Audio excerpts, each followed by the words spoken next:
no explanation. No point looking for it either. It's all part of cosmic unconsciousness.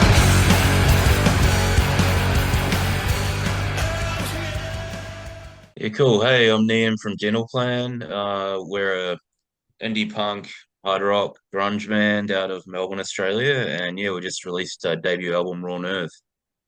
Beautiful, Niam. Thanks for joining us today, brother. Yeah, thanks for having me. My pleasure. So, as you say, Dental Plan last month released your debut album, Raw Nerve. So, how's the early reception been for it? Yeah, it's been really good. I mean, we've kind of got a lot more streams than I expected.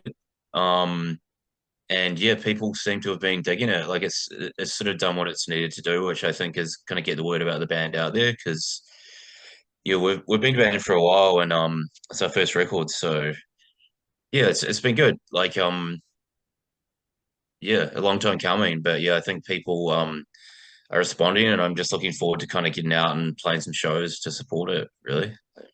Yeah. Now, you've got a couple of EPs that have come out earlier on before this, mate, but what sorts of things as a band do you discuss going into your debut album? Like, I'd say there'd be a lot more thought process going into just an EP, wouldn't there?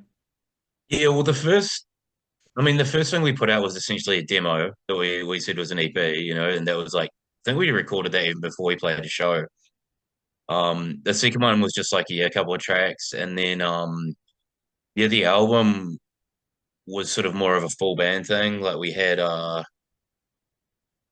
two guitarists, a permanent drummer, and Joe and I who started the band, the bassist. And so yeah, it was kind of like definitely more of a thought out like what are the songs we want to have to represent ourselves so far. So one of the tracks on there, Way Down, was like the first track we ever wrote. We re-recorded that for the record. Hole in Me, which we recorded a video for a couple of years ago, we remixed and remastered that. And the rest of them are like all new tracks over the last couple of years. So yeah, it's pretty much just production was bigger, like we wanted it to sound bigger. Wanted it to kind of have like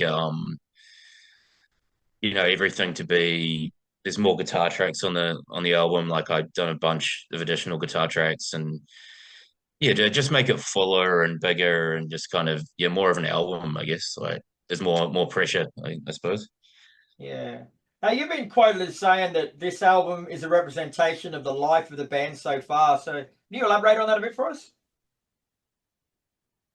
Yeah, so I suppose just what I said, where it's kind of like it's got everything from very first track to most recent stuff. Um, and the band is a lot different now than when we started. Like it was just three of us mucking around for a laugh, and yeah, it's I think it's a good representation of what we've done so far, and it's kind of like I'm glad it's finally out, so we can kind of support it and move forward and do new stuff as well. Hmm.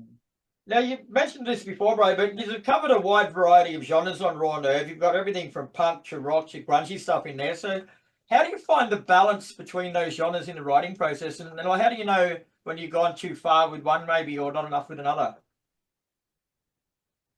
I think it's honestly just stuff that we like. Like we all grew up listening to kind of like in the 90s when alternative rock and punk was really big, So growing up as kids on it, watching MTV or whatever and getting super into all that stuff. And obviously, delving further down the path after that. But I think it's just honestly stuff we like. Like I'll just sit down and play a song, and if I think it's a good song, I don't really care too much about what the genre is. Like if I'm pissed off or something and feeling a certain way, I might write a song like Hole in Me, or if I want something to do like something a bit more melodic, I'll do something like Can't Get What You Want. But I think all the themes honestly are pretty dark. Like even if the songs are kind of like happy, the lyrics are actually pretty dark stuff, So I think that it sort of ties it all together that it's not really an upbeat have a party sort of band, but yeah, we do encompass a few genres, I think. Like yeah. And so you guys formed back in 2018, mate. Like, we've gone over your music a little bit, but what sorts of things, I guess, have you learned about the band and your music in general since you started till now? Well, I think it's just always playing to our strengths. I always wanted a second guitarist, and I think now, I honestly think it's only been probably the last 6 months to a year that we've really been the band that we want to be live. I think, it took us a long time to kind of get a solid lineup and, stuff that happened over the plague or whatever just set things back a few years. And then, yeah, I think that we're at a point where like we've got a record we're happy with, and we're performing. We're the band that I think that we want to be, and that it's just taken us a long time to kind of get there. It's just been a bit of a journey. But yeah, I think what we've learned is it's just, yeah, we rehearse a lot, we rehearse every week, and just having that friendship and that kind of the outlet of the four of us that we've made sort of a regular routine and a regular thing, I think really helps us come together and play better and sort of get more motivated and get stoked about everything that's happening. Yeah, sure. Now, you touched on this before, bro, but you re-recorded a version of the first song that you ever wrote called Weighed Down, mate. So a bit of nostalgia for you, man. But did you make it different to the original version, or did you just keep it the same? Yeah, we made it different. Like I just added a couple more guitar parts and just kind of gave it a bit more flair. Like there's kind of like a production technique where Dan Antics, who mixed it, he also mixed the Saint Sinner stuff.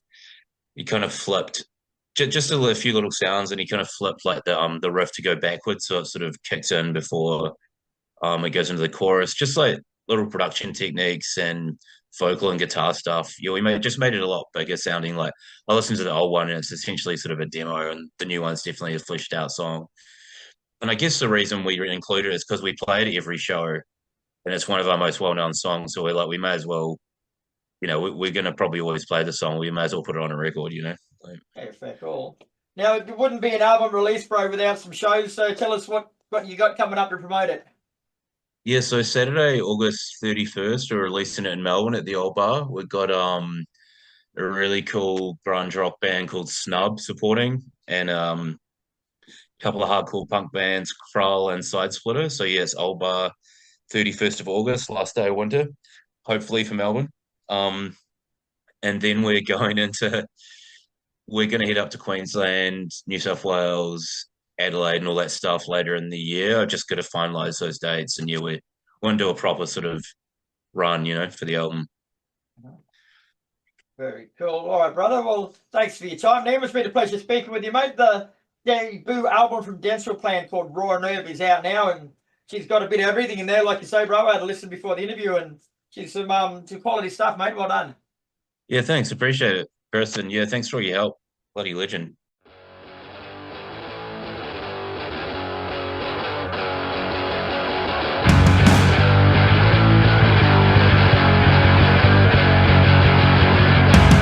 Out of the blue, no explanation.